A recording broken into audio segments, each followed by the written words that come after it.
thank you for the introduction. I want to give a hopefully less than 5 minutes because I'd love to be able to get to the questions and interaction of where we are, but just to be able to set the context for what we're bumping up against. The District of Columbia just put into their code what they call a civil action within their code to be able to allow physician-assisted suicide.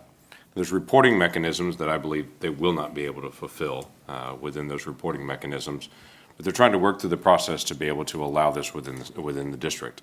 It is now a DC law that if you're a DC resident can go to a DC physician, and to be able to get that, then there has to also be another physician to be able to look over the shoulders of the first physician.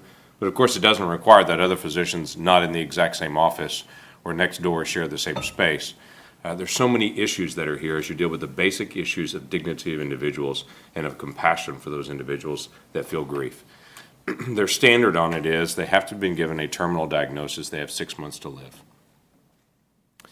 I have a very dear family member that is precious to my family that was given a diagnosis of 6 months to live in 1981. And she is still kicking and is still a pretty amazing lady.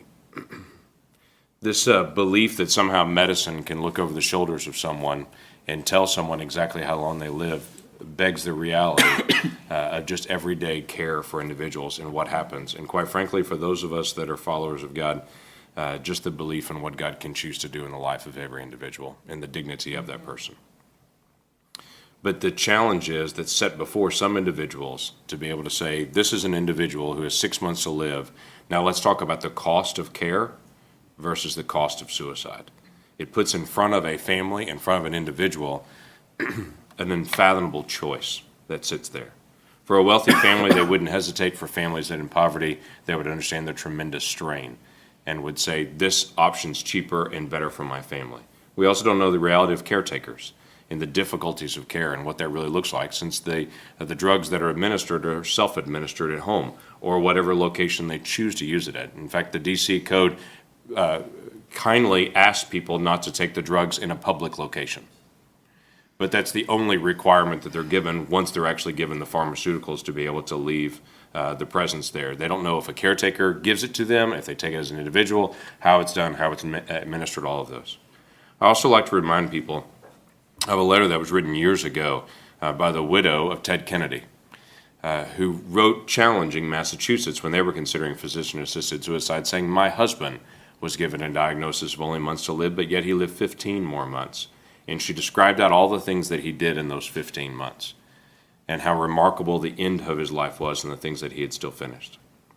I would also remind people that I sit in this chair as a senator from Oklahoma because the former senator from Oklahoma, Tom Coburn, was given a very difficult diagnosis. By the way, he's doing very well today and has recovered remarkably after a very, very difficult diagnosis. Somehow predicting and saying that in science we can measure to the day your life, when I believe that God holds each day in your hands.